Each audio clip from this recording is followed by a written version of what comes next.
Good evening. Welcome to the Robbins Center at Fort Hays State University. I'm excited, very, very excited to see this packed room tonight. This is an important event in the life of the College of Business and Entrepreneurship, the Robbins College of Business and Entrepreneurship, and Fort Hays State University. As we examine international business, we examine globalization. This is a world that is constantly changing, a world that is very, very interconnected. And looking around this room tonight, that I know within this room that we are very blessed to have some of our international students that make up an important part of this population. I particularly welcome you, as well as our domestic students. That I know tonight we have students from China, from Ethiopia, and from France, among other places that are here. And I've heard we even may have a few from an exotic place called Lawrence up the road in Kansas. But welcome everybody. And my role tonight is to introduce our Fort Hays State University President, Dr. Tisa Mason. I'm Dean of the Robbins College of Business. I'm Mark Bannister. But Dr. Mason is our recently announced 10th president of Fort Hays State University. She joined us in December. Prior to coming to Fort Hays State University, Dr. Mason was president at Valley City State University in Valley City, North Dakota for 3 years. And prior to that, served close to 7 years as the vice president for student affairs here at Fort Hays State University, where she got to know this campus and its people very well. She's certainly not a stranger to those of us in Tigerland. She will be our moderator tonight, and I'm going to turn over the floor to Dr. Mason.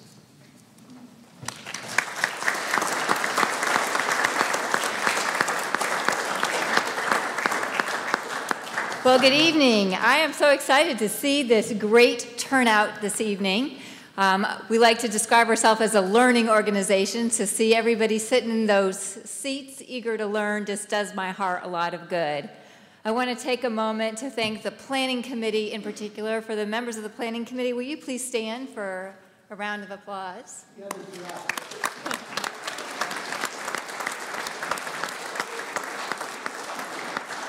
And of course, the Robbins College of Business and Entrepreneurship. I want to thank very much the speakers who traveled short distance and long distance to be here tonight and share their expertise. We really value your time and your expertise, and we're very grateful that you fit us into your busy schedules. And I do want to thank the participants, because it's really boring as a speaker to talk to an empty audience. So I know you're on your edge of your seats and you're willing to learn and engage, and what I'm going to do is introduce each speaker. They'll speak, I'll come back, I'll introduce the next one, and then when we're done, we're gonna open up for Q&A with all of the speakers. So with that, it's my pleasure to begin with our first speaker, Mr. Bruce Jacobs from Shell Oil. Bruce Jacobs is the retired Global Program Manager of Operational Safety for Royal Dutch Shell. He retired, lucky him, in January of 2016. He has a Bachelor of Science degree in Civil Engineering from the University of Delaware and is a registered professional engineer and a professional member of the American Society of Safety Engineers.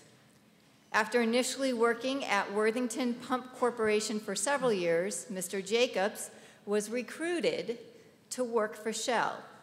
He worked in a variety of roles, including engineering, operations, health, safety, security, and the environment. During his last 6 years of employment, his assignments included global responsibilities. He led diverse and widely dispersed virtual teams. During this time, the key areas of focus was working collaboratively with Shell's businesses to maintain global health, safety, security, and environmental standards and guidance. He lives in Parker, Colorado, a suburb of Denver, and is married with 2 children and 4, I'm sure, outstanding grandchildren.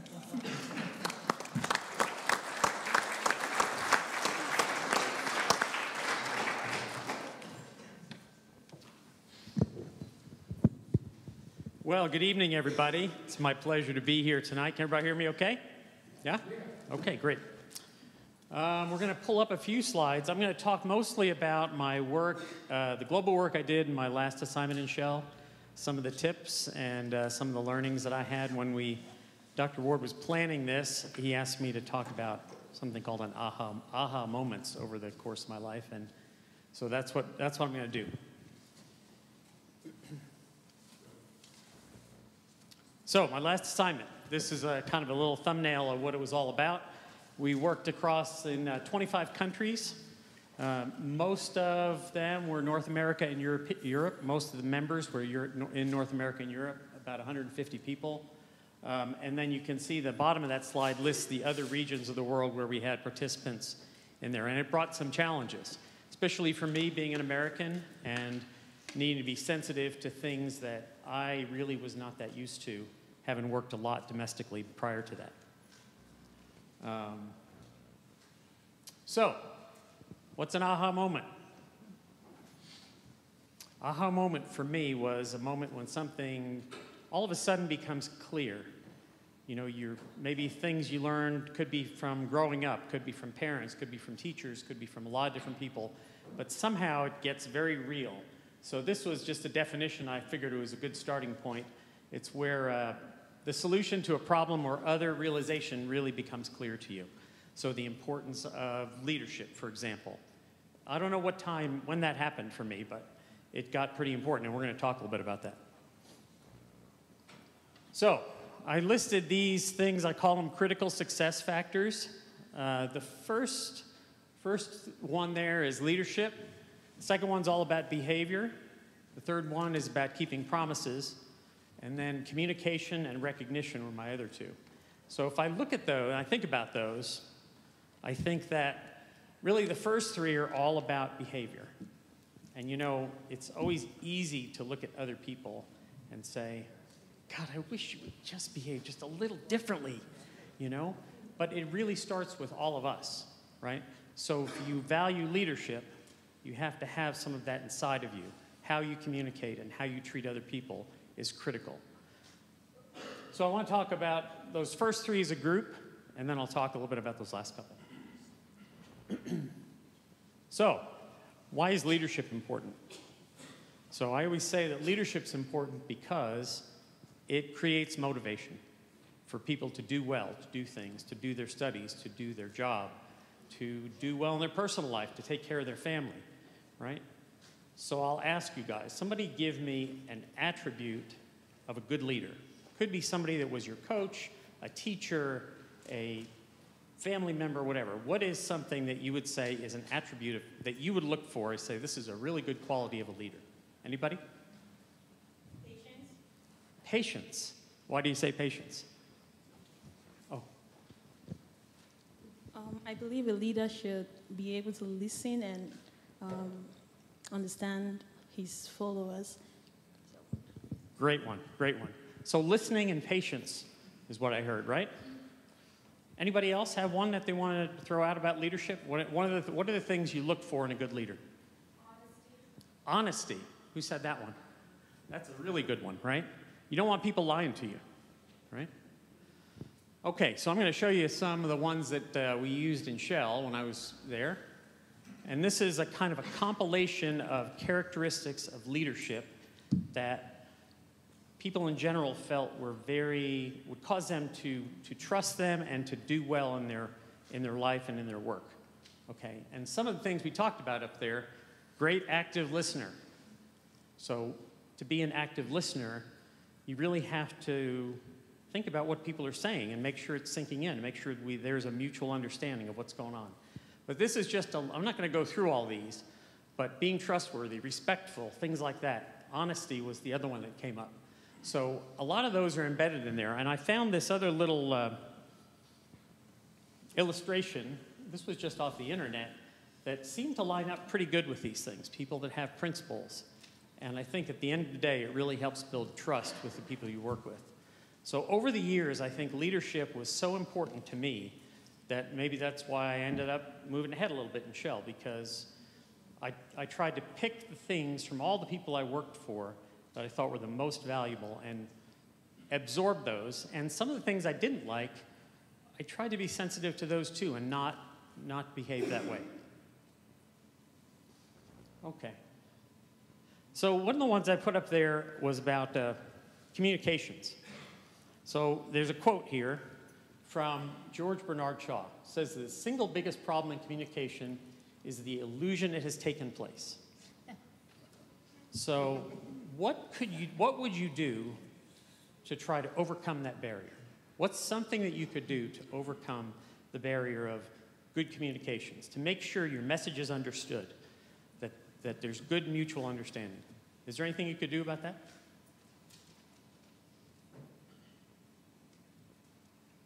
Anybody? Make sure you get good feedback. Make sure you give good feedback. So maybe restate something somebody says to make sure the message is heard and understood. Do you ever say something to somebody and they say, well, that's not what I meant, you know? So there's a lot of different ways to do that, but it's critical. And I think the only message I want to give you about communication, because we're limited on time, is it's complicated. And a little bit, it's in the eye of the beholder. So especially when you throw in cultural differences and countries and time zones, and you're talking to somebody and it's 10 o'clock at night, and it's not their native language, and I'm talking to them in English. So it gets complicated to do it well, and it really takes some extra effort. But it doesn't matter what kind of field you're in, finance, engineering, operations, whatever, you have to be good at communicating with people, and you've got to be sensitive to those things. Okay. This is just an example I use for one of the teams that we had. We had a lot of different global teams I worked with. This was a simple snapshot. We did this for each of our teams. We would do a map. We put people's names. There's kind of some code in here about what part of Shell they were working in, and their picture, and what part of the country they were in. So if somebody was in the Philippines and you said, hey, I have an issue with working at height. I have to have people climbing a pipe rack in operations. What are the type of protections I need to have in place? And you're in the Philippines, it's unlikely they're going to call me in the United States because of time zones and other logistical things. But they might have called Joan because he's at the refinery in the Philippines. And so these were simple communication things that really helped to get people to talk to each other and give people a quick snapshot where they could get information and pick out somebody they could talk to. Or they might say, hey, I already know Kim Biggs, I'll call him. But little things like that. Okay, recognition. So why is recognition important? So if you do a good job with your planning and some of the other things that happen to get things done, you can tie it to measurable goals, and you have to sort of plan. There used to be an expression that I heard many years ago. It was called planned spontaneous recognition. So it's like you have to be prepared to recognize. You have to think about it ahead of time and be ready to recognize people when you see the right things. So if they're it could be something as simple as a handwritten note. So, I've gotten a number of those, and I still have them from people that I respected, where they've sent me a note about what a good job you did doing X. You put extra effort into this, and I want you to know that I noticed. And many times it's kind of specific. What is it that you did well? Because if you can be specific about what you did well, it was very easy to understand. Your slides were clear. Whatever it is, you stayed on time. You can be specific and personal. Make it a surprise. It's too easy for things to become an expectation. Personalized mementos we used. And a lot of it requires that you know a little bit about the people you work with and what's important to them. So I always think recognition is really a key thing. There's a couple of examples up here. You'll see in the bottom right corner is a picture of a little coin in a box. We used to give those out at some of our global meetings. It was a silver dollar. And we would personalize it with their name and their role in the team. Sometimes it was a letter that went to, I would always send it to the boss of the person that was working on one of the teams, because they didn't all report to me. So I might, if I wanted to recognize Skip, I might send it to his boss and ask him to present it to him. It kind of hits a couple of things. It lets your immediate supervisor know, and they still get that kind of recognition. A lot of other ideas. There's other ideas up here. The last thing I had showed this last year, and I thought it might be worth showing it again. So this is my top 10 list. Some of these we already talked about. So David Letterman always had a top 10 list. This one's mine. So these are tips for success. So engaging open communications, ask some questions, get people to engage, right? Be a good leader. And we talked about some of the attributes of being a good leader. Good listener, be honest, some of the things, be patient with people. That's a really good one. I didn't have that specifically on the list, but that is a good one. I think when you work in these virtual teams, there's no replacement for having periodic face-to-face meetings. You have to do it once in a while. It costs money, but if you do it regionally, try to be creative on how you do it. But depending on what team you're with, it's really good when you can meet face-to-face at least every year or two. And then it was funny, we'd have one of these face-to-face meetings, and we'd get together for our next regular teleconference. The tone of everything was totally different after that. There was more energy. People knew each other. They built some trust. Really worked well. And I tried to get away from actually the term meeting. I used to call them workshops because I think when you go to something where it's a workshop, and we're going to do a little bit of that today, I think, is you're going to actually participate. Workshop has more of a participation kind of tone to it. So I try to stay away from meetings. There are times when you need to have one-way communication, but there's lots of different ways to do that. Have clear roles and responsibilities. Set the goals and deliverables collaboratively. When you do that kind of stuff, that enables you to do some of these other things. It gets everybody on the same page of what are we trying to get done. It gives you a chance to recognize people when you accomplish that stuff. So that's really good. What's the one thing you get in college where you know how you did at the end of the semester? What's the one thing you get? Grades. So if you got an A, you did pretty darn good, huh? Talked about treating people with respect, kind of one of the leadership attributes. Understand and be sensitive to cultural differences. And when I showed this to Skip, so my initial global assignment, was actually in the lubricants part of the business. I had this team from other countries, and we had these things, we called them hub meetings. So I learned that Americans tended to be a little more abrupt than some other parts of the world. And if somebody was brave enough to give us feedback after that and said, you guys just dominated the meetings too much. You didn't listen well enough to us, especially some of these people like to say, where English is their second language. We conducted a lot of our business in English, but I began to be a lot more sensitive to that. And if I was talking to somebody in Brazil who speaks Portuguese, I learned to say good morning and good afternoon in Portuguese. Now that had its downside because they started sending me stuff in Portuguese. They thought I could really speak it. But I think being sensitive and opening the door and trying a little bit to understand what those cultural differences are, back off a little bit, really be a good listener, it went a long way to build trust and to be sensitive to those other cultures. I think the last three, being prepared and organized, recognizing good performance, and being responsive and follow through, I think we've already kind of covered most of those. So I'll just show you one example. This is one of my last workshops. This was done in the Netherlands. We had about, 35, 40 people. A couple things about this slide, as you'll see on the top, we start with a list of objectives. So I was really clear, because I had to get funding for these things, right? And it wasn't cheap to bring people from different parts of the world to one place. What could they expect out of this workshop?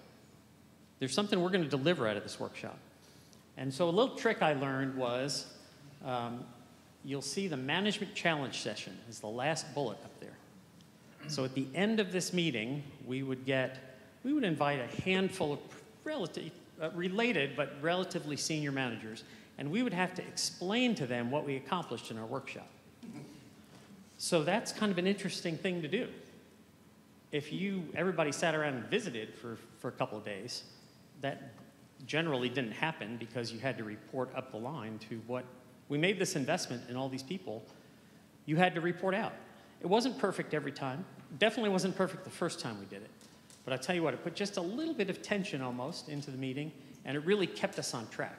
So if we said we were going to deliver updated plans in a certain area, we better have an outline of what those are going to be. We may not have all the I's dotted and T's crossed, but we shared with the senior management at least an outline of what that plan was going to look like. And sometimes they didn't agree. So it, again, brought some dialogue.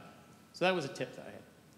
Oh, we had a high-level agenda. We had detailed agendas. We had, at the bottom, you'll see a picture of a lot of different people presenting, a lot of opportunities to challenge each other. There was a lot of preparation that went in. So if you're going to bring people together, do it and be prepared. So I will leave you with that and go on to David. So thanks for your attention tonight. We'll take some questions.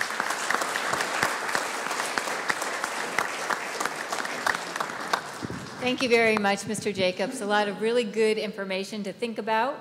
And at the end, when we have our Q&A, that actually may turn into a management challenge session.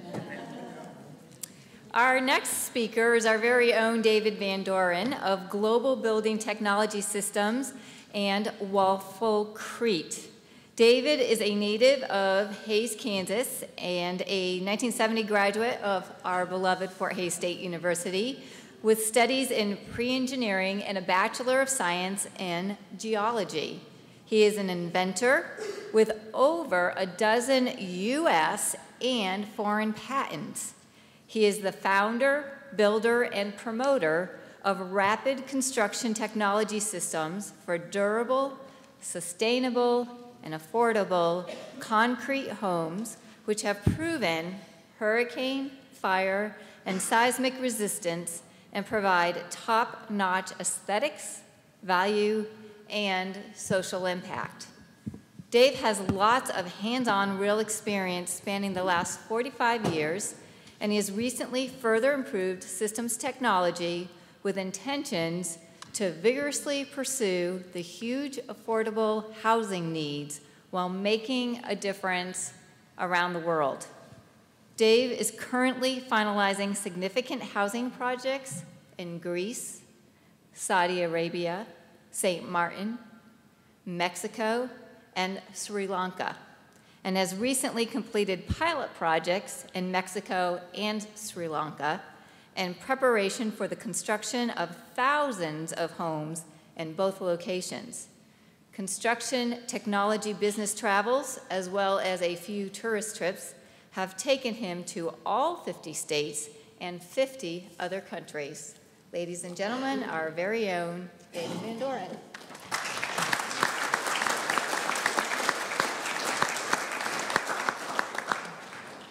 Thank you, Tisa, and thank you all for being here this evening.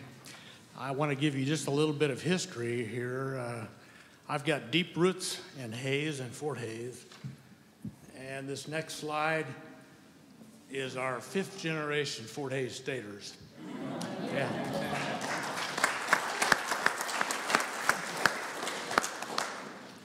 Kathy and I are 4th. No, our kids are 4th. Kathy and I are 3rd. Our parents 2nd, and my grandfather 1st. He started school here over 100 years ago when Fort Hays Normal School was in operation. That was about 1912 or 13. And then when he finished that, Fort Hays became a 4-year college, and so he went to college here. And then he began teaching here with time out for a master's degree at Columbia, but he taught here for 47 years. My other granddad was the dairy farm manager here at the farm. That was back in the day when Fort Hays produced all their own milk.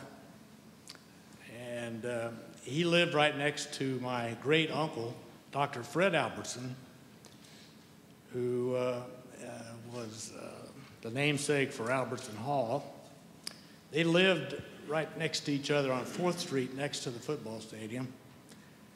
And it was sort of funny there, this was in the dirty 30s. They shared a washing machine. And Granddad and great uncle Fred made a tool that they could pick up the washing machine and carry it back and forth. My grandmother got it one week, my great aunt got it the next week. And this was, I believe, a hand crank washing machine, which probably most of you have never seen. So that's just a little bit of history. And starting in about 1970, we began building concrete homes. I promised Kathy I'd build her a concrete, she didn't believe it. But this was the first one up in the left corner. And about 1976, we invented the Wafflecrete system, which you see on the bottom right.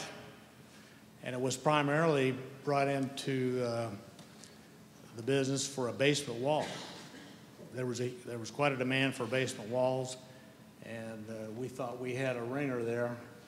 But we soon found out that it was much more than a basement wall. It became used in motels and apartment buildings. And one of the first big projects we did was the apartment project, Briarwood Apartments. They're on the lower right in 1976. We built that in about 3 months. There are 2 buildings, 24 units. There was an article that came out in one of the trade magazines and told about the project. At this time, we were just a local regional construction company. And the phone started ringing off the hook, and pretty soon we had builders from all over the country that wanted to use this system. And so we went from a local regional contractor to national and then eventually international supplier of equipment, engineering, and technology. The home in the upper left was built about 1978 to keep. Before that, we had moved about 10 times, averaging about once a year, because we were building spec homes and always moved into the one that hadn't sold yet. And so we built that home to stay in. Kathy said, if you ever sell it, I'm not going. I'm staying with the house. And we did for 35 years. We stayed with the house. Eventually moving into the old Van Dorn homestead, which I helped build at the age of 12.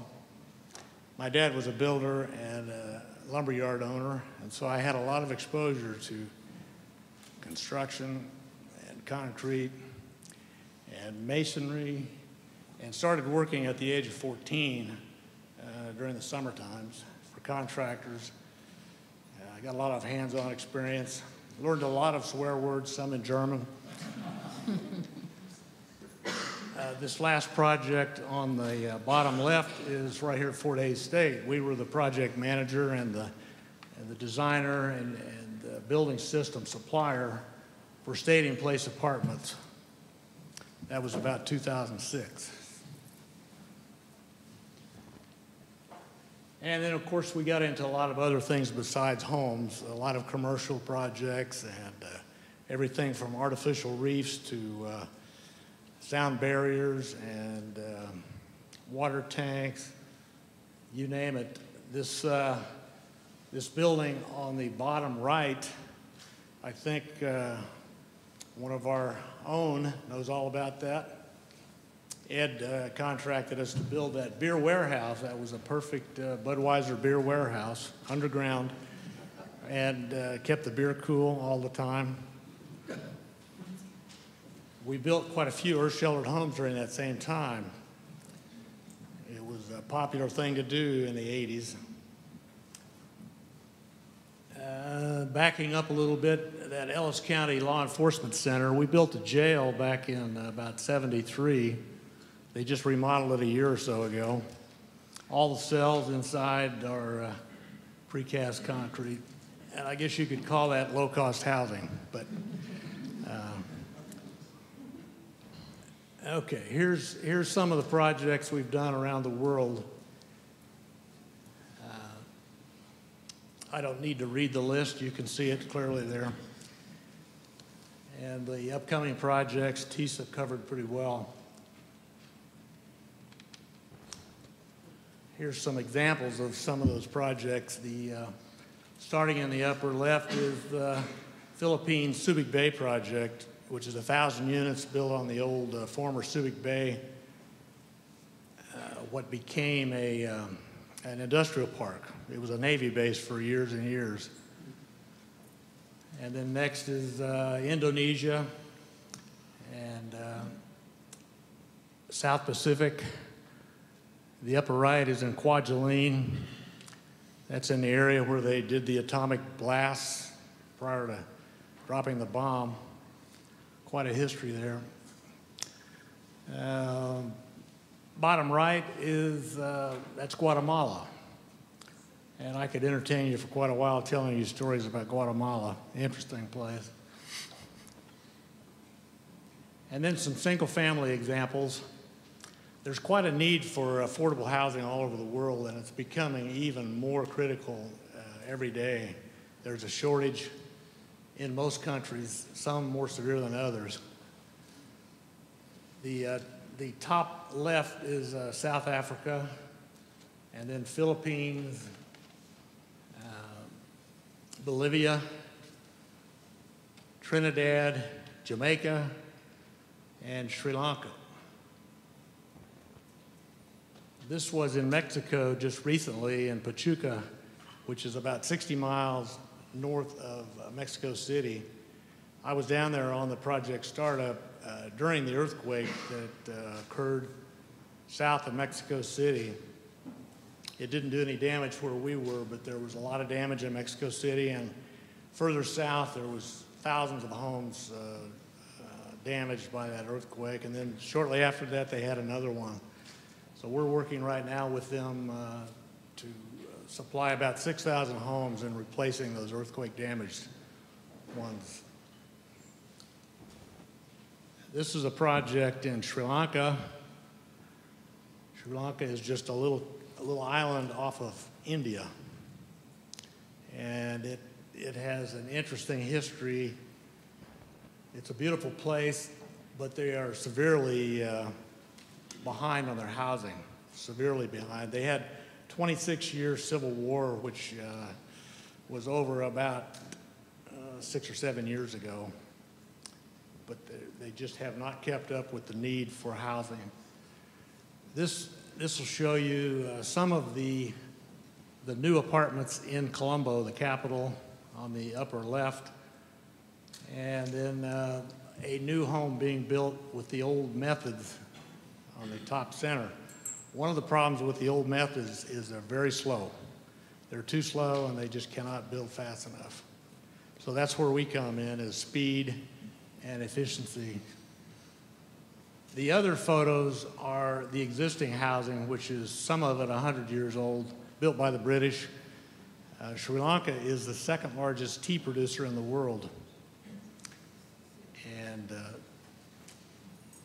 most of these people that live in these homes are working in the tea fields, tea plantations. They have no running water in the house. They rely on a faucet outdoors. 30 minutes a day, the water's on. You can see their kitchen. And oftentimes there'll be half a dozen people living in an area that's maybe 300 square feet. Sri Lanka is a mountain jungle area. It's a beautiful place, a place where they filmed the movie Bridge Over the River Kwai, if you've seen that. We were right in that same area. There are millions of people that work in the tea industry. And here you see them picking the tea leaves and weighing the tea leaves. They get paid by the pound before they load them in the truck. There's in the upper left is a Lipton Tea Factory. There's tea factories everywhere.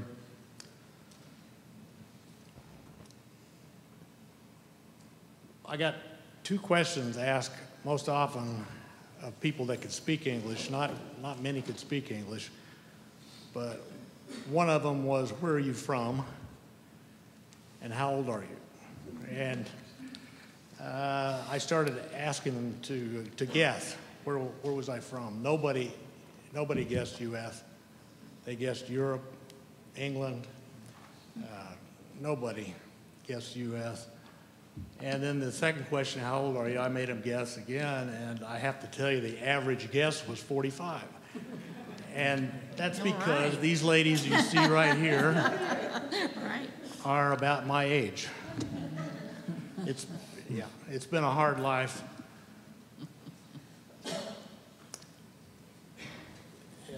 This is the project startup. That's me on the bottom right with the customer and his office manager. Tremendous challenges with weather and logistics, and just very difficult. This is the first time I've used a 2-sack mixer since the first 2 homes I built back in 1970. But that's all we could get there at the job site. And it rained every day. It rained a foot a week. So between the weather and the logistics, it's a challenging place. This is just a very quick drone video of the project. Yeah. It's built on the top of a mountain, right on the top of a mountain.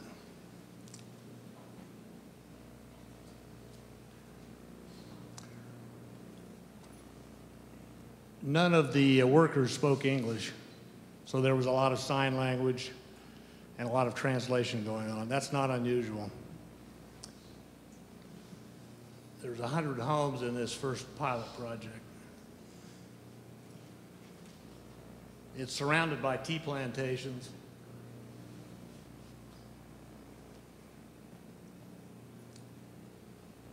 And there you can see our system.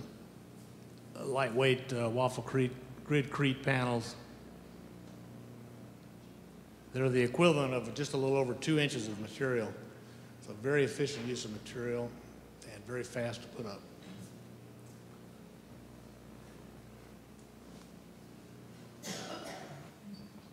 And that's the team, and that's the celebration cake and tea we had after the first home was up. And that's a picture, aerial picture. You can see it's a mighty rugged place. Okay, thank you all.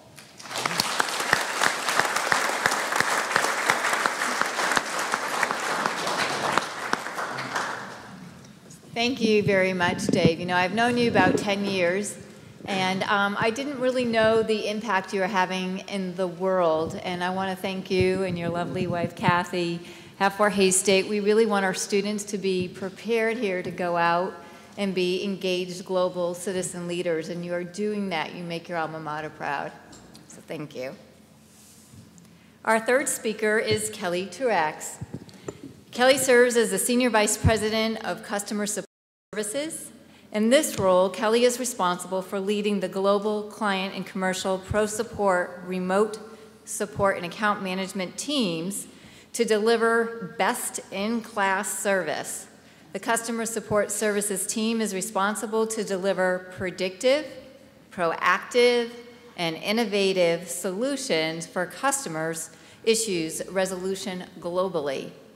Prior to joining Dell in 2003, Kelly spent 15 years in the wireless and telecommunications industry. Her executive and operational experience includes sales, community service, general management, retail store operations, merger and acquisition integrations, IT development, and business process engineering. Since joining Dell in 2003, Kelly has had several executive management positions in both consumer and commercial business segments, responsible for strategy, revenue, customer service, and technology support operations. Kelly is also a member of various customer advisory boards and serves as a board member for the Dell Employee Resource Group called PRIDE, and also a member of the Women in Action Employee Resource Group. Kelly has a Bachelor of Arts degree from James Madison University in Virginia. She has 2 adult children and is active in the local community. Kelly is also engaged in the Alorica Customer Advisory Board, James Madison University Business and Marketing School Advisory Board, and supports Global Dell Technologies STEAM Ignite programs to support student technology and educational advancement, something near and dear to our hearts. Kelly. Great, thank you. Wow, that was a lot. What I really do at Dell is tech support for businesses, anything from consumer. So that was the translation of everything Tiza introduced me with. All right. I'm going to talk to you about a few things today. I'll give you a little bit of background about myself. And then, unashamedly, I'm going to tell you a little bit about Dell and what it's like working in a Fortune 500 global company. I think it's super exciting. I'm very energized about being with the company, and I think there's a lot of things that may energize you guys. And I want to talk about global trends and the importance of diversity and inclusion. Again, a super exciting time for your generation to be entering the workforce. And then I'll leave you with a few tips of questions people ask me on what's tips and advice to build and in your case, start careers. So we'll end that way, and then we'll get into Q&A. I won't go much further into my bio. Those are my 2 adult children. They're 22 and 26. My daughter's there on the bottom left. That was a very proud day for me. If you can't really tell, she's wearing a Dell badge. That was her first day of work, off my payroll and onto Michael Dell's payroll, so that was a big day. And my son is at Arizona State University. He's got 1 more semester, so I'm hoping for another picture like that in about 6 months. I do enjoy a lot of outdoor. I'm a huge cowboy fan, big family person, and I love to travel. And that's another cool thing about working for global companies. You get to travel all the time.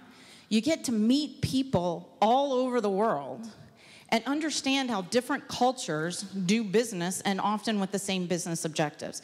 There's nothing that can replace that experience besides doing that. So let's talk a little bit about Dell Technologies. If Michael Dell were here, he would tell you, and he'd be right, recently, as about 1.5 years ago, it was the biggest startup company in the world. About 1.5 years ago, we combined with a technology company called EMC. It's about a $67 billion company at its start. We're already in growth inside a couple years, almost 80 billion strong in revenues across the world. We have 6 strategically aligned businesses. So it's really end-to-end technology. It's software, we have security, we have hardware companies. So it's really a complete set across the entire technology spectrum. So we've got 6 of those businesses. Dell's really come a long way in its growth. How many people know how Dell started? Oh, I don't think you can answer the question. That's cheating. How did Michael Dell start this company 30 some odd years ago? In his dorm room at the University of Texas, and he was a freshman. Now, I'm not encouraging any of you to run out and drop out of school by any means, because that's his success is probably unique, but that's where he started. And I think the important lesson on that is to never squelch innovation. An 18-year-old kid sitting in a freshman, hot, unair-conditioned dorm room created this company. It's amazing. So don't ever put limitations on what you can do and where you can start it from. It's important, and it happens. What else? Dell's kind of gotten more cool over the last 5 or 10 years, right? Even in the PC business. At the Consumer Electronics Show, we just won 80-some awards. We are now the coolest, and I'm going to say PC, in the world, as deemed by that. We took that honor away from that fruit company that might be one of our competitors. And we encourage innovation. We won 4 innovation awards this last year as well. Really cool stuff that just tells you innovation and technology is changing at a pace greater than it's ever changed before. I'm proud to work at Dell, not because of just these business numbers, but because you'll notice on this slide, there are numbers related to people and to giving back. Look at some of these numbers up here. We donate $52 million to charitable organizations. We encourage employees, we call it Power of the Possible, to go out and volunteer. We have some 750 1,000 hours of volunteer time a year that we encourage employees to go do on their own time, on Dell time, to support and give back to the communities in which we serve. And I think that's an important thing and part of a culture in companies and businesses that you will go out and decide if you want to be an employee of. So Dell is huge on giving back. We invest in growth. If you'll notice up there, we probably in R&D, we invest billions of dollars every year. But one I think is really cool as well is we spend about $100 million a year on tech startups, innovative ideas, other kids in dorm rooms, other small businesses, and we take and we help fund those things. And the other piece of that is employees. I think it's a great company to work for, and you all need to evaluate. When you're out interviewing for jobs, you need to be interviewing those companies. Are those the type of companies that you want to work for and put your name to? We have 14 employee resource groups we call ERG. I'm personally involved in 3 or 4. But those are communities inside a company. And by the way, we've got 140,000 employees across the globe. So that's a lot. But there's smaller groups like Next Gen, True Abilities, Pride, Women in Action, Veterans. And these all give employees opportunities to create smaller communities to fit in and help impact the bigger companies. So super good company, I think, on all 3 of those levels. Now, I talked about diversity and inclusion being important. Dell is huge on this. You guys are sitting at the verge of a world that is limitless in possibilities. And where diversity and inclusion, we still have a lot of work to do, and that's a global statement. But we are better off than we have ever been. And what's cool about it, it's not just the culturally right thing to do, it pays. It pays.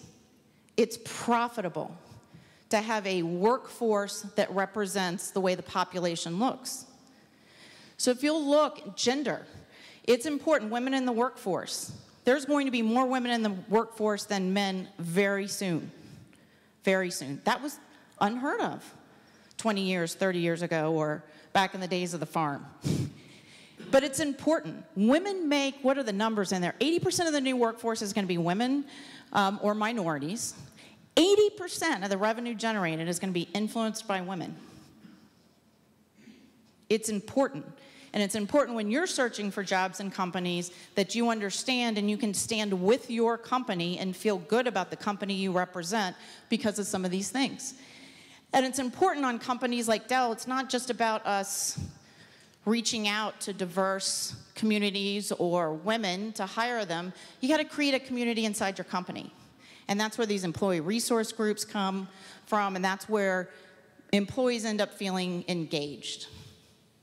Literally, when I said it's more profitable, companies that are in the top quartile, say, of gender diversity, or gender and ethnic diversity, are 33% more financially profitable. And just in the top quartile for women alone, they're 21% more profitable than the average company. So for all you women out there, we're waiting for you. You can make a big impact. Let's talk a little bit about the global trends, and hopefully this will catch some of your interest. I think you can really break it up in 3 categories. And I say that because I think you'll recognize some of these categories as trends, but this is literally Dell's strategy. So when I'm out talking to folks about what our strategy is, and when I'm out talking to customers, more importantly, these are the 3 things we talk about. We talk about the transformation, the digital transformation. Businesses are changing today at a rate they've never changed before. So Dell is there to help with some of that digitalization. What things are different? Internet of Things? Have you guys heard of that? Dell wants to be the essential infrastructure company from the edge. What are edge devices? Refrigerators, your car, your phone, any device that has a sensor is an edge device. And then how is that processed? What do you do with the business analytics with that? That is enormous. We've got more information out there than we know what to do with. But it's changing how companies do business. I'm going to throw a couple examples out. I'll throw the first one out. Most of you are probably too young to know. But what is a business? Who disrupted Blockbuster as a business? Do you guys know what Blockbuster is? You used to go in a store. It's really crowded. You get a movie in a VCR and you put it in. Who disrupted from digital transformation how the Blockbuster business was done? Go ahead. Amazon, Netflix, and Hulu. Bingo. You're on it. Can I get your resume? Yeah. He's exactly right. You're exactly right. Right? Netflix threw them out of business. Blockbuster wasn't sitting around going, I wonder if people are going to be streaming on a computer back at the house. No one thought of that. What's another example? What happened to the taxi business? Uber, Lyft. They didn't know what was coming. Here's one of my favorite. What happened to the hotel business? Globally. Airbnb. Do you think Marriott and Hilton were sitting around 5 years ago even going, oh, what's this new entrant? It's going to come and take our revenue. We're going to have to reinvent our model. Do you think that was going on at in those boardrooms and those meeting rooms? Heck no. Or Airbnb when we were today. Today, Airbnb books more rooms a night globally than Marriott and Hilton put together. Just 5 years ago, Marriott and Hilton, I guarantee you, were sitting around and go, Airbnb who? That's how fast the digital transformation is happening. It's amazing. It's amazing. Workforce transformation. Back in my day even, you went to work, you got in some kind of vehicle or public transportation and you went to an office building and you went there from 8 to 5 and you wore your suits and you had your lunch break and your 2 breaks. And then at 5 o'clock you were done. Is that how the workforce works today even? Or tomorrow? It's an enormous change. Companies are struggling with what to do with brick and mortar, what to do with buildings, how to go get some of this diverse talent around the world, because it's a 24/7 clock.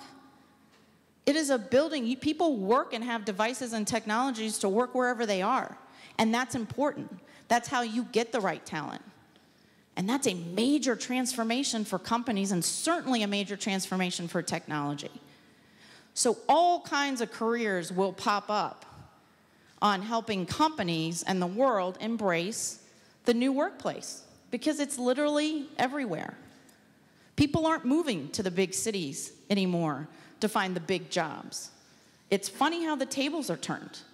Oh, you want my talent? You want my skill set? You want my experience? Great. I'm going to be working from Hayes, and here's what I need. And that's the way it works. Lots of opportunities to help companies transform just understanding workforce transformation.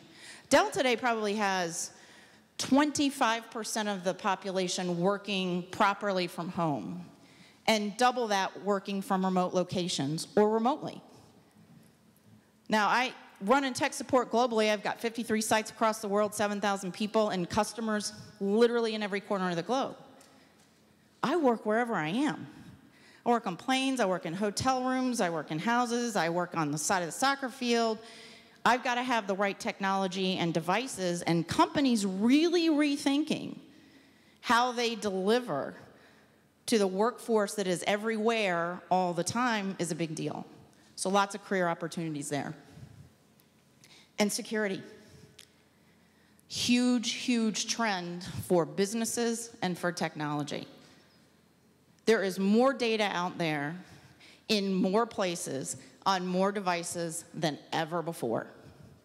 And it's the name of the game in future. And if I were any of you and if I could start it over again, I'd figure out how to have a career in security because it's big and it's important. What are some examples that are going on right now? Facebook. Mark's in a little bit of hot water, right? How many have Facebook accounts or had? I'm going to show my age here. Okay, here we go. Phew. My kids have Facebook, but they don't really use Facebook anymore. They left that years ago, so that's a risky one for me. But security is important, so fields and jobs understanding how to protect data, how to help companies use data, how to protect data when I'm flying around, when I'm in a Starbucks, when I'm in a hotel room, when I'm on a plane, and protect the data that I'm sending back and forth conducting business. Equifax, Target. How many of you have had your credit card or your debit card hacked? I mean, it happens, right? How many of you have more than 10 passwords? I mean, right? Like, at some point, we got to solve for that as well.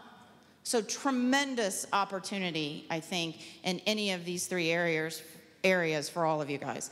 The jobs and the career paths of tomorrow are things we haven't even contemplated yet. And it's moving fast, fast, fast. I got started in the cellular business in the mid-'80s, and that was a big deal. I mean, nothing was portable. They were like cinder blocks. It took two of us to put one in the back of the car, and now look at them, right? Very fast.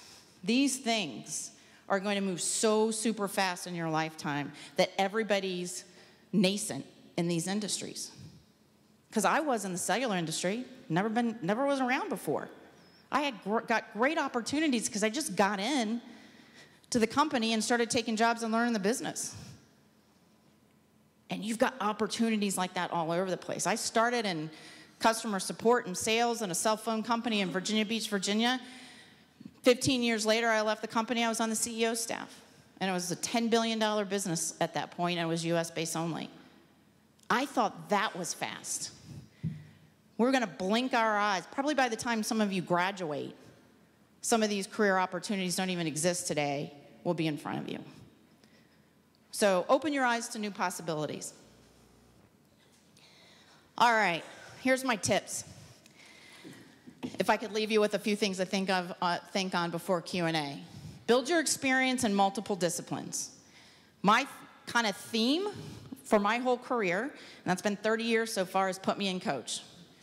If I was interested and I wanted to try it and it looked interesting and you had reasonable safety net around ability to do it in the right support system, I did it.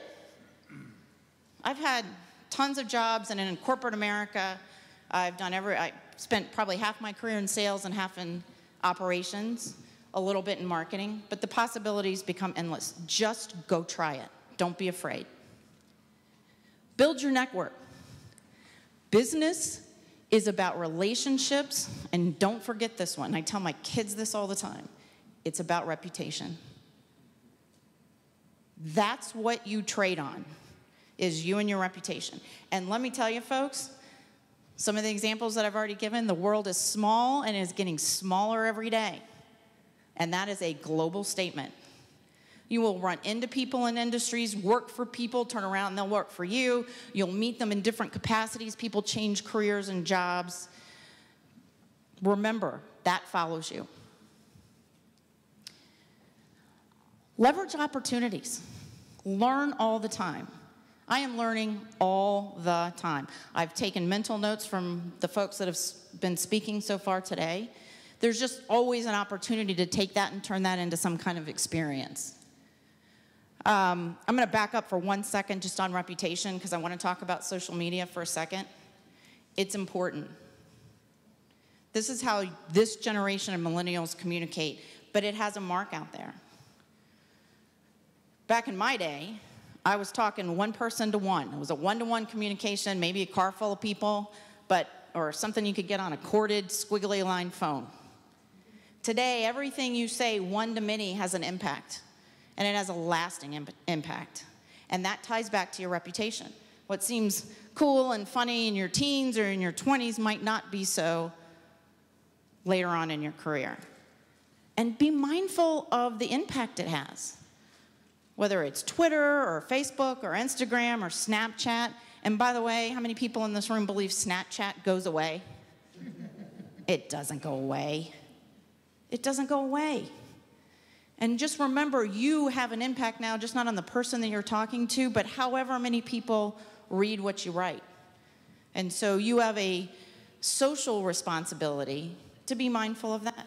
how your messages affect other people. Find mentors. The most successful people have mentors, and they always have mentors. You'll have many, many different mentors in your life. Some you should go out and be deliberate. I want to learn about something. I really like the way this person does this, that, or the other. Go learn from them and be deliberate. You'll have personal and professional mentors throughout your life. Treat those as valuable. And listen. Listen, listen, listen.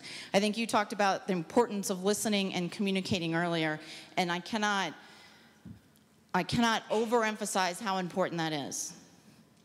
That will make a difference in your success and your impact in the world as you go through your career. And lastly, take ownership. Be accountable. Your actions are yours. Your opinions are yours. Be accountable to those.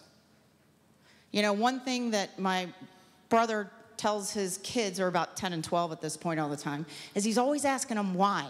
They'll make some statement, 10 or 12 years old, I hate this, I love this, I like them, I don't like them. And he always asks them why. And what does that make them do? He's not being a pain in the neck dad. He's trying to develop that sense of responsibility in them, is know what you have opinions on and why you have opinions. You guys have access to more information at your fingertips in this day and age than ever before. So get the information. Formulate your own opinions, but know why. And understand the impact those opinions have and how you use them. Just be accountable to those. Be accountable to those. And lastly, give back. That's what makes the world go around, folks, is pay it forward is another expression. What you do and how you give back to the communities in which you serve, you'll reap in ways that you may realize now, or your family or friends or other folks. Giving back is such an important part of a propelling, successful global citizenship, really. So that's that. Thank you.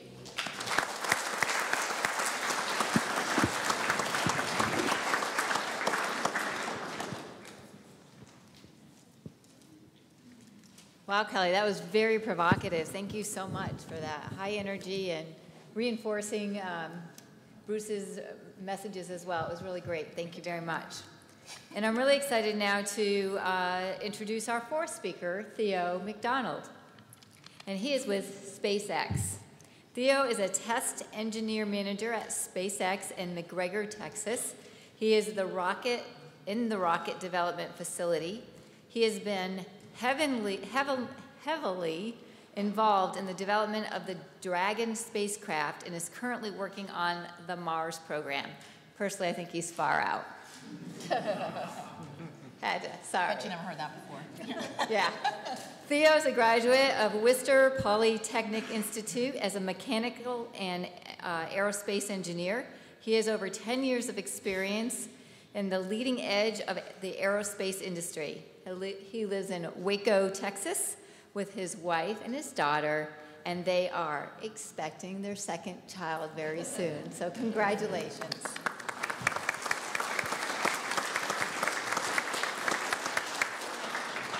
All right. Well, I figured I'd kind of open it in that what I did when I was y'all's age. I graduated college just 10 years ago, so I'm not super far different from that. So I went to a small school in Worcester, Massachusetts. It's an engineering school. I think it's like 98% engineers, so a little bit different. But one of the kind of key things that I brought away from there is constantly driving to do research, even if those opportunities aren't available.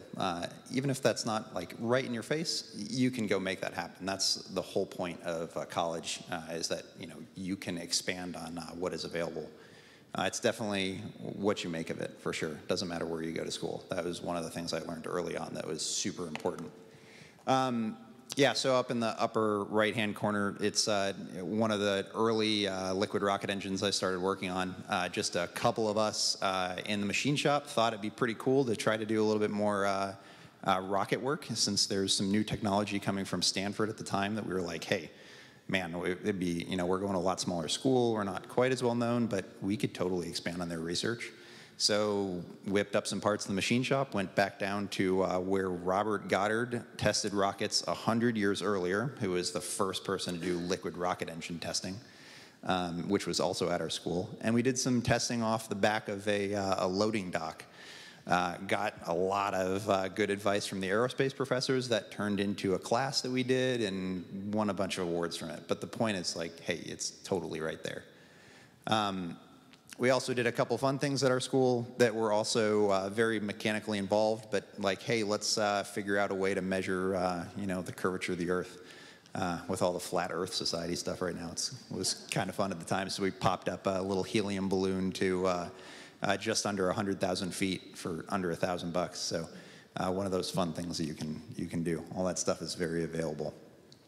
But one awesome thing that I learned early, and I wish I had learned it earlier, is the importance of internships and not being singularly focused on internships. So I've had a pretty narrow focus my entire career and through my education on static rocket engine testing, though I did take a step back in some of my internships and say, hey, what do I want to go do with that? So I did internships as somebody working on Braille typewriters. The technology there is like really in the past, so we took a look at, hey, what can we do and make Braille typewriters easier, as well as a little bit of work in the false track data analysis, which is how we determine where airplanes are when they're landing. So we did some stuff with a couple airports in China and around different parts of the world. But wanted to see, what is that kind of industry like where it's more computer science? And ultimately, I figured out I definitely want to do aerospace engineering and rocket engine testing.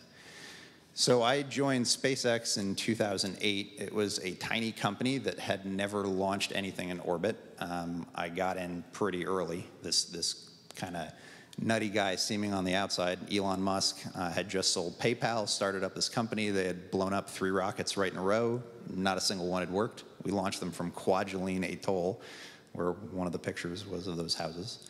I can kind of link in all of these different things. We use Shell oil and lubricants at my test site. We build all of our data houses, and like on every test stand, these big bunkers with concrete that we pop up real fast, preformed. And we do a lot of our testing with Dell servers because they're super fast and reliable. So That's right. Thank you. Yeah. Yeah, exactly.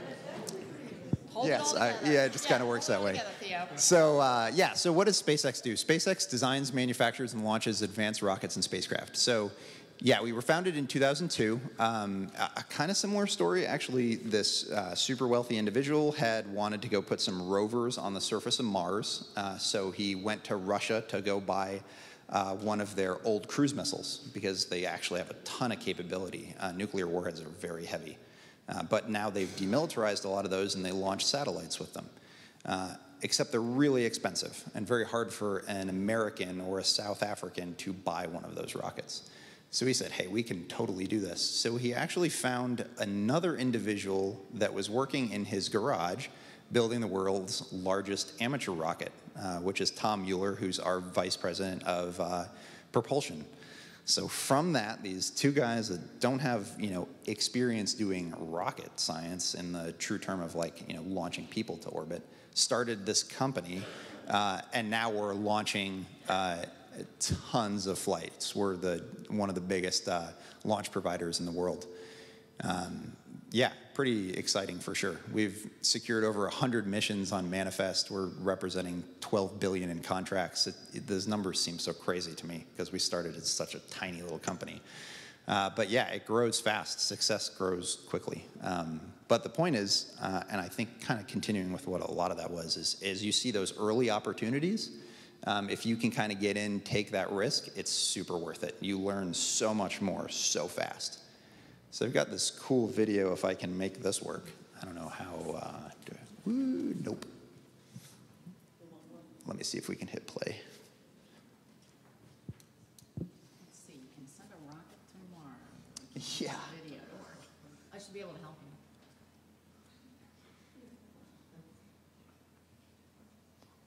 Is there like a way to, There we go.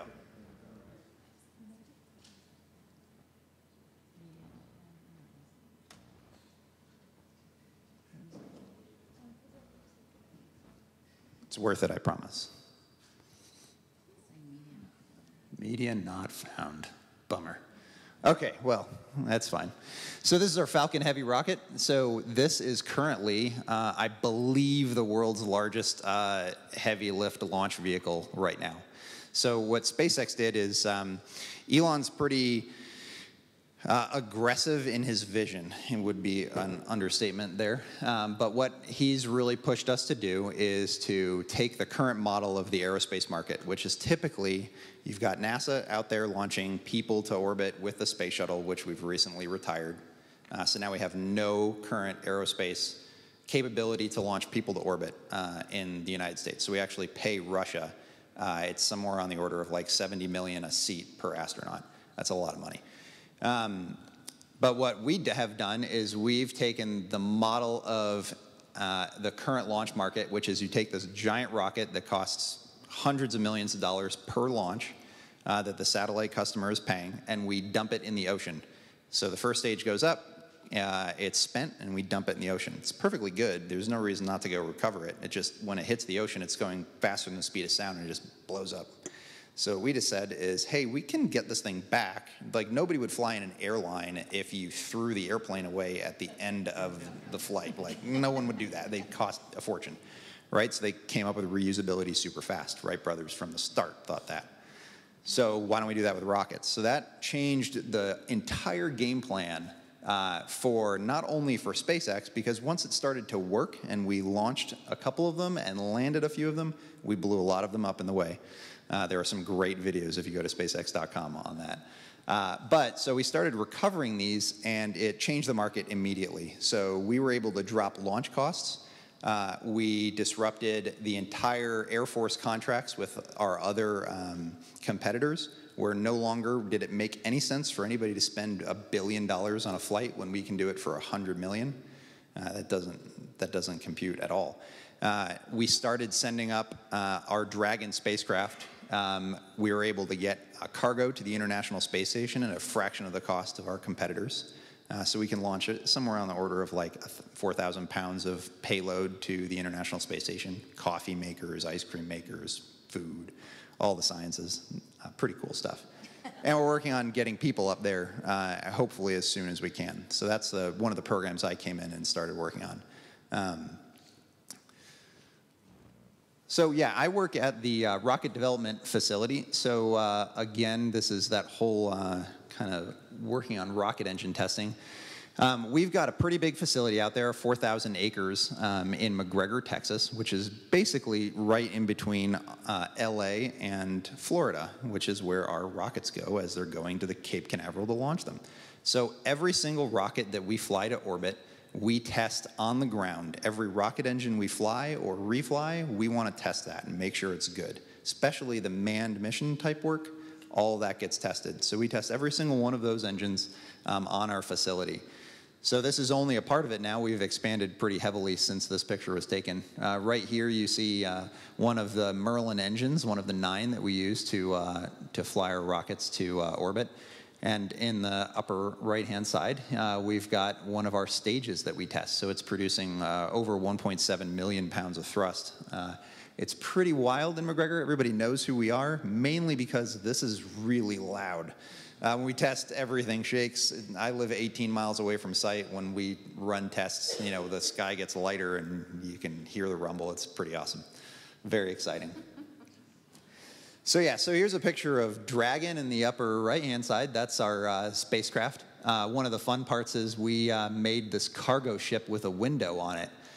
And that was kind of one of the first statements that we had is like, this is not for cargo. This is going to be for people. So I started working on that right when I got out of college. I was one of the test directors for the little engines that control the spacecraft when it's in orbit. One of the, I think, the most fun things for me at SpaceX has been that I tested one engine. We had some issues with it. We go repair them, do some work on it. And I got that engine back. So we got that thing back from orbit. We're the only company that does that. Our current competitors in the United States that send up a capsule They have this really awesome feature that they can dispose of all the stuff in it because it burns up and falls into the ocean and sinks. So we have a super advantage that we can recover it and get all the science back. Another advantage when you have people on board. So the only other person who can do this is the Russians, and they bring back cargo as well, but we can bring back a lot more and to the US. So that's pretty exciting. What you see in the middle picture is our Super Draco engine. So this is the next program I worked on. This is a launch abort engine. So when people are on the spacecraft, we need some way to safely get them off of the rocket if there's an issue with the rocket. So the idea here is man safety. Space shuttle, you'd jump out the side and you'd parachute out. That's not really a great plan, and they never did that. We're going to pull the capsule away from the vehicle at about 12 Gs, so it's a pretty exciting roller coaster ride, but yeah. So really neat stuff. We're using 3D printing technology, really small teams doing this work. So it's a company and a kind of organization that allows you to get very in-depth and have a lot of responsibility, which is awesome when you're looking for a job. To be able to have that forces you to learn a ton. And then on the bottom, that's one of our recent photos that Elon tweeted out of our Raptor engine. So this is the world's third full-flow stage combustion rocket engine, which is a cycle of engine that's very efficient, also very complicated. But it's the engine that burns liquid oxygen and liquid methane for Mars transport. The whole point of using methane is you can make methane on the surface of Mars using the CO2 and the ice that you have on the surface there. So we've got a whole plan in place. That's the whole goal. That video shows a little bit about our plan to actually colonize Mars. So when I walk into the office, there are two pictures on the walls. One is a picture of this thing that looks like Earth. It's green, it's blue, there's sky and clouds. And the other one, there's just the red, desolate planet. And the whole idea is those are two pictures of Mars. One is pre-terraform, one's post-terraform. So landing rockets sounded crazy. Launching rockets that only a couple hundred people make sounds crazy. But we're making these things a reality. It's really exciting to work at a company that has that kind of strategic long-term vision, as well as a lot of short-term goals that keep us honest along the way. Very, very fun. So kind of my quick key points are things that have worked very well for me. Strong background and desire for theory and practice. So this is making sure you're not just stuck in one realm where you've got a lot of great ideas, but the implementation of those. So in engineering, it's super important not to be only theoretical, to also have the ability to actually go do that. If anybody's worked on a car, you see there's all kinds of problems when you actually try to go do any maintenance. You see that with a lot of things. But yeah, so consistent passion on a topic. I think really just finding what you have passion for and what motivates you is really important. So for me, rocket engine and spacecraft development was huge. I think if I had gone into one of the other sectors that I was interested in, I don't think I would have had that same passion and drive. So that was super helpful. In-depth technical knowledge. So for engineering, it's super important. Be an expert in what you're doing. But don't forget about everything else. That's one of the parts. But yeah, definitely be an expert somewhere. I definitely found my few spots that I'm sought after for that technical knowledge, and that's very helpful. Team amplification. One thing I learned early at SpaceX was you can do a lot if you put your head down and grind it out, and that's totally true.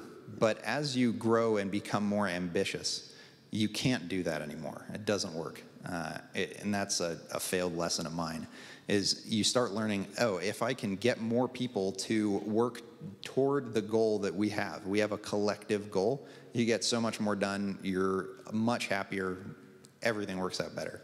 It's super important. Teamwork is amazingly important, and I'm learning that more and more and more. Dedication to the job, to the career.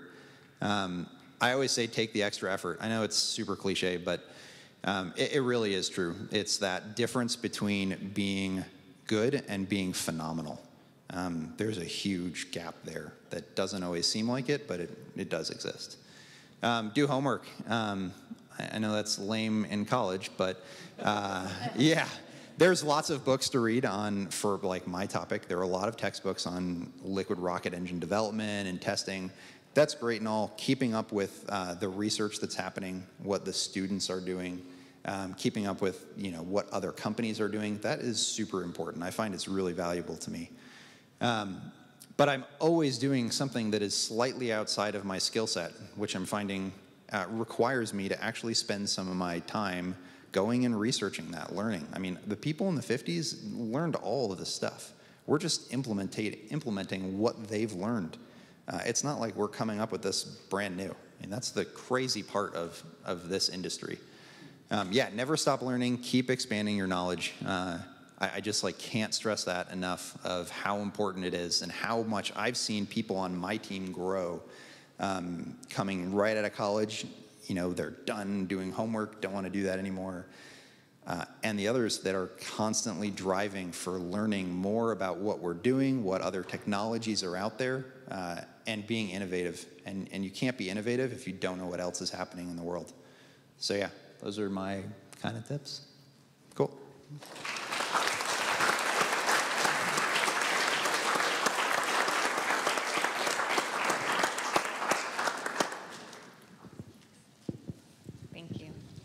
Thank you, Theo. That was really great. Really great advice today and thoughts, and hopefully it was somewhat provocative. So at this point, it's your turn to interact with our speakers. So they're here for just a little while.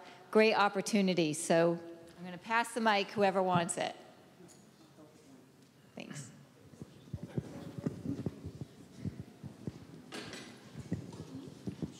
Good job. All right, my question is for Mrs. Trow. Mrs. Trow? True. Very phonetic. Boy, I was way out of there. So my question is, what will be the smartphone of tomorrow, and how can we use it to improve the end user experience? I don't know. I think we probably should be asking Theo what the smartphone, but I don't know. But the point and the theme that you've heard is it's about innovation and how quick change comes. I mean, it seems like a long time to you guys, but seriously, when I started in the mid-'80s in the cell phone business, they were cinder blocks in the back of cars. And then now these devices. But these sensors, these edge devices I was talking about, the Internet of Things, everything can talk to something these days.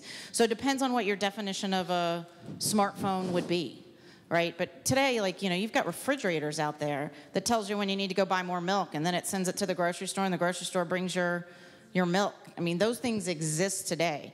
So it'll be interesting to figure out, are there really going to be phones? What will be our mode of communication, and how will we use those things? I think it's going to be about all these sensors that are out in the world, and there's literally billions of them today.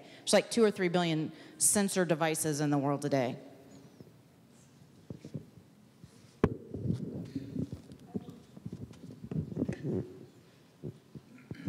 My question's for you, Kelly, also. Yes, ma'am. Being that yesterday was Equal Pay Day, what is Dell doing to close the gender gap with women and men? Awesome question. Michael's actually been, and Dell's been super engaged in doing things to close the equality pay and gap. And in fact, in my time since I've been at Dell, which has been 15 years now, he kind of stopped the presses about 8-9 years ago and literally evened up pay for women across the board as much, not probably dollar for dollar, but a giant movement. We make a concerted effort at Dell, and myself as a leader, we look at gender diversity, we look at pay, we look at where people are in experience and where they are to their midpoint and the competitive market ratios that are out there, and we're constantly making adjustments. In fact, literally as I was getting on a plane, I looked through a list of employees to do out-of-cycle pay balances. So as we find these pockets across the world, we're constantly scanning markets for competitive pay, for 2 things: for retention and to make sure it's competitive, and we're just deliberate about it. And I think that's how you have to be. You have to be deliberate to solve the pay gap. Because as you probably know, there's still roughly a 20% pay gap between men and women just in the US. So it's got to be deliberate. And those are great questions to ask your future employers. It's important.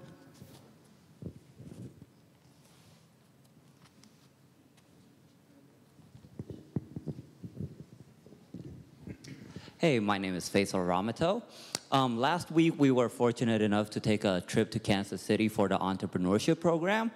And one of the trends I noticed is there's a lot of co-working spaces being built. A lot of these spaces are being used by startups. Do you guys see corporations renting out some of these spaces? For me. And that's for anybody.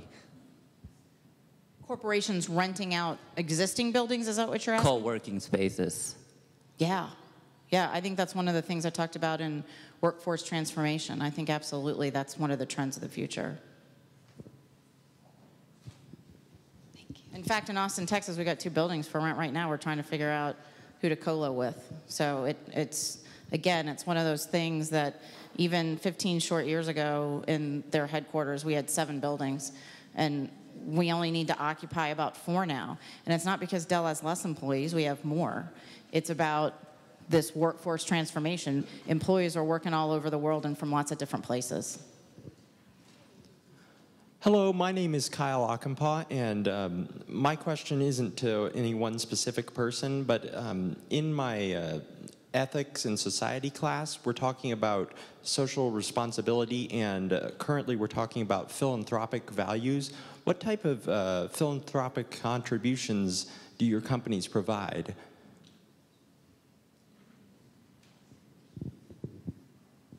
Well, I'll start. Lots. I mean, I think some of the stats that I gave you, like in terms of 52 million we donate across the world, and it's really cool because employees get to pick what some of those are, and we have a matching program. So I think that's super cool. I'll give you another good example. I think I kind of mentioned it earlier, is we give back. We commit to almost recycling everything we do. We have a take-back program where we'll go get computers and hardware and servers from customers, and we'll recycle it. The Oceans Plastics program that we were just honored with their award, that is literally about partnering with all kinds of industries and picking up plastics off the beaches, the rivers, the shores before they get to the oceans. And we combine them with our own recyclable materials. And to give back, we reuse them. So when you get a server or a PC in the mail from Dell, all that plastic and all that meshed cardboard is recycled material. So those are 2 of the ways we do it from an employee standpoint and from a company standpoint.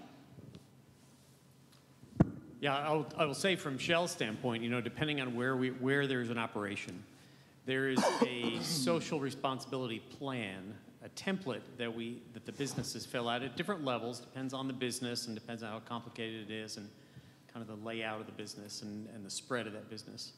But every one of those businesses has a social responsibility plan. And it includes some of the things that Kelly, you talked about. Opportunities for employees to do beach cleanups if you're along a coastal community.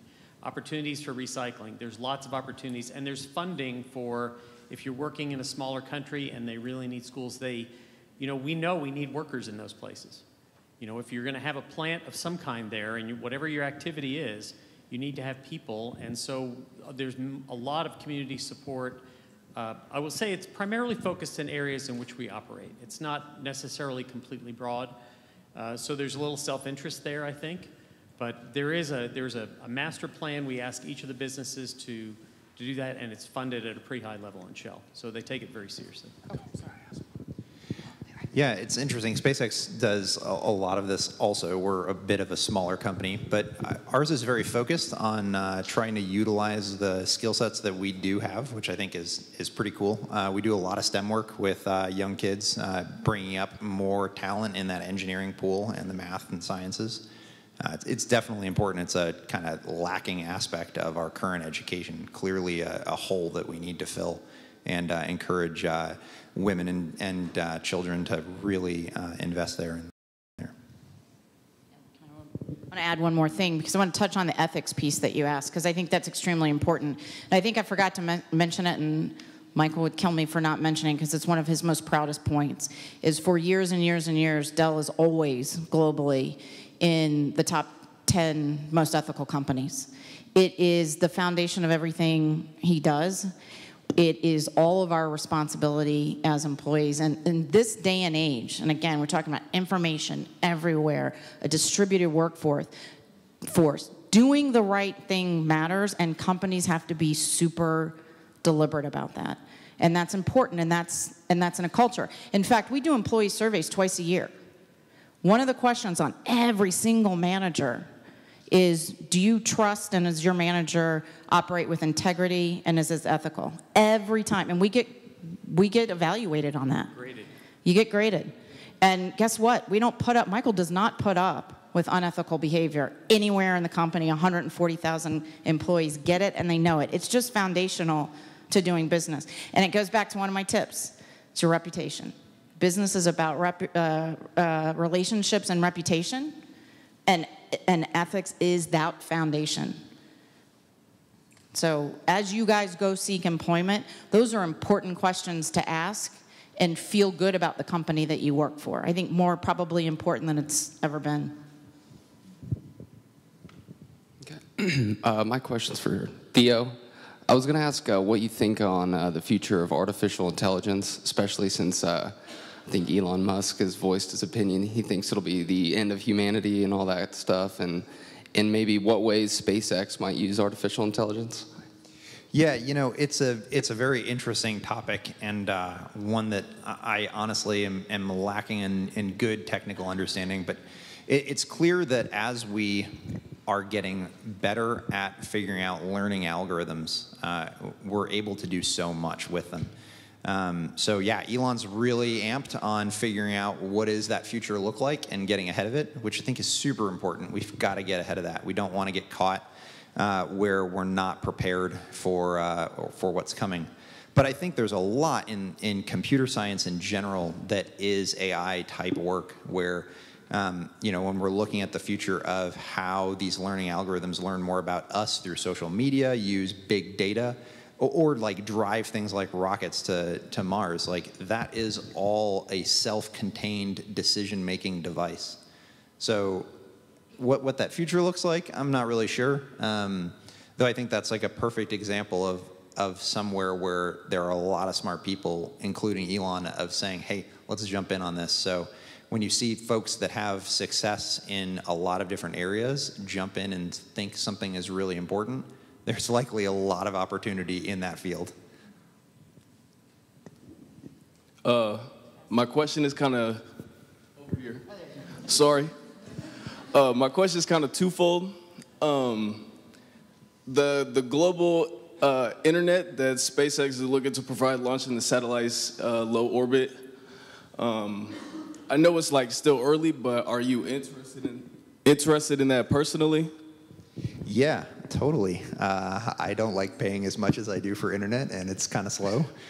Plus the idea of like remote access to, I mean, there's a huge part of the world that doesn't have internet, and you know, we're learning so much that having that is becoming more of a way to really get in touch with the rest of the world, to increase livelihood. So yeah, I'm super excited. That's one of the reasons that like I love working for SpaceX, because it's focused on how do we make the world a better place while also colonizing a different planet, which is nuts when you say it like that, but it's really what we're doing. So yeah, so like when you look at things like why we make satellites cheaper, it's not necessarily only a business case. Like there's a lot of good that comes out of that. Like we're launching satellites that are things like new GPS satellites, and we're launching all these weather satellites. Like that brings a lot of good to the world, and I'm super excited about the global internet stuff, whether that be through us or through others. Yeah, baking the unbaked. Yeah, another business model disrupted. And do you guys recommend, just because programming is going to be so foundational in like the next economy, do you guys recommend everybody kind of have a foundational knowledge of programming? Whether it's real technical or just, I don't know, maybe to be able to read code? Yeah, you know, I learned 2 languages in college, which was MATLAB and C. And we were taught, you know, really computer programmers are the ones who will do most of that. You should know enough to do like basic mathematical models. That's not, that became not true like 2 years ago, that everybody needs to know Python for us. And not necessarily for SpaceX, but for in my industry, like, you know, crunching a lot of data. As sensors become cheaper, they're in your cars, they're in everything we do. There are hundreds and hundreds of sensors on these rockets that we're chugging data through.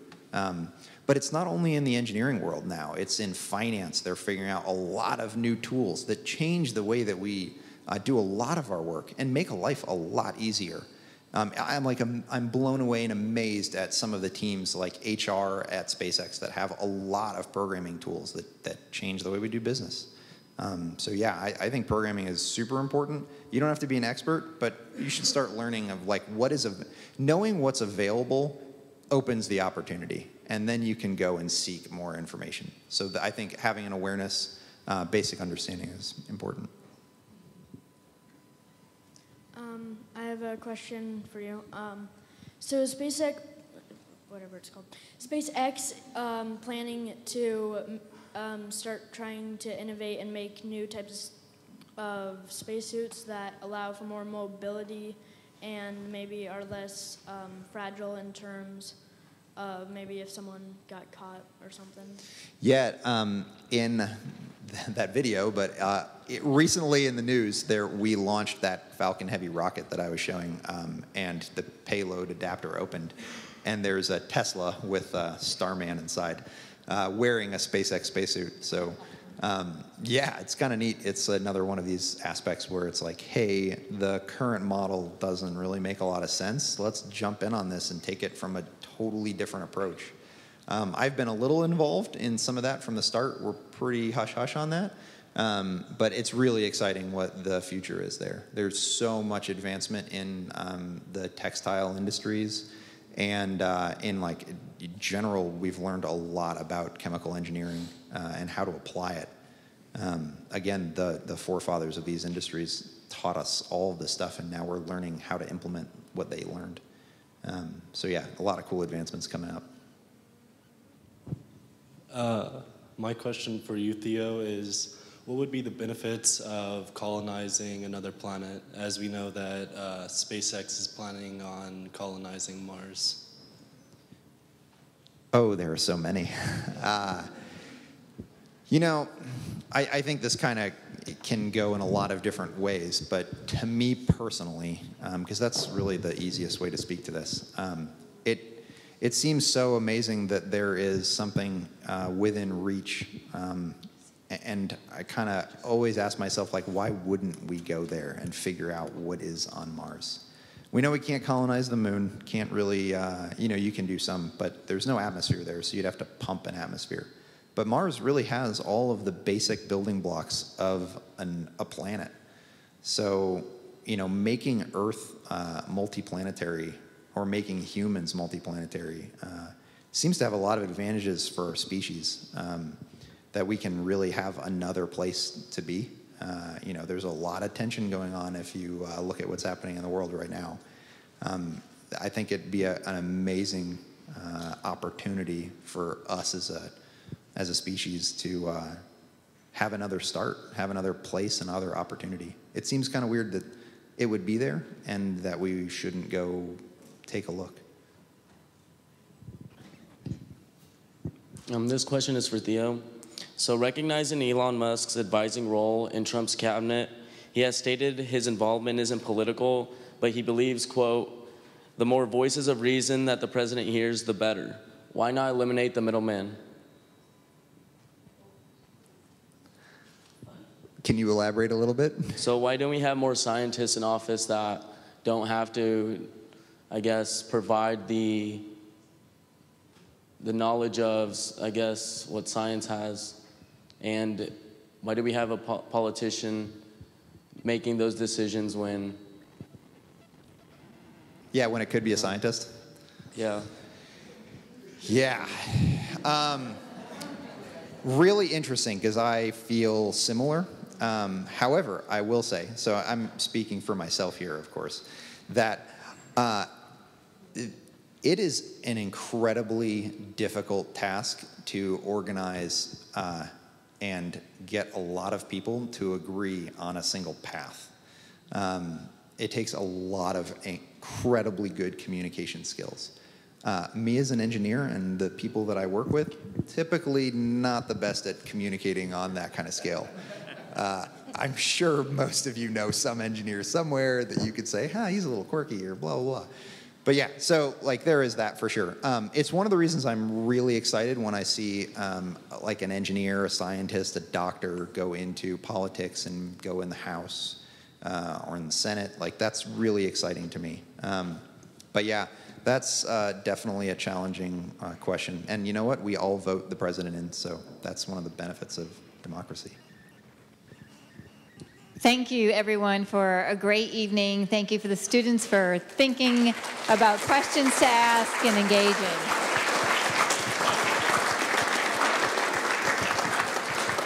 We'd like to thank our speakers again, and also to thank Dr. Mason.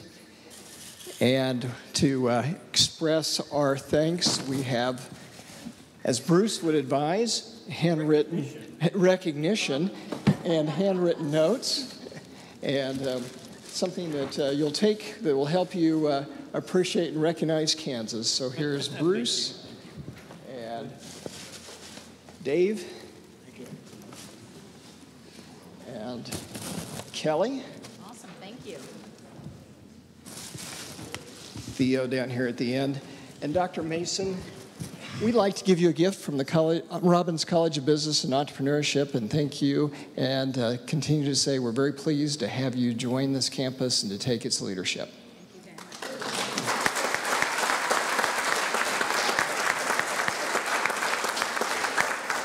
All right, I really appreciate the great turnout tonight. Students, I hope you found a lot that you'll see very valuable. Feel free to greet the speakers.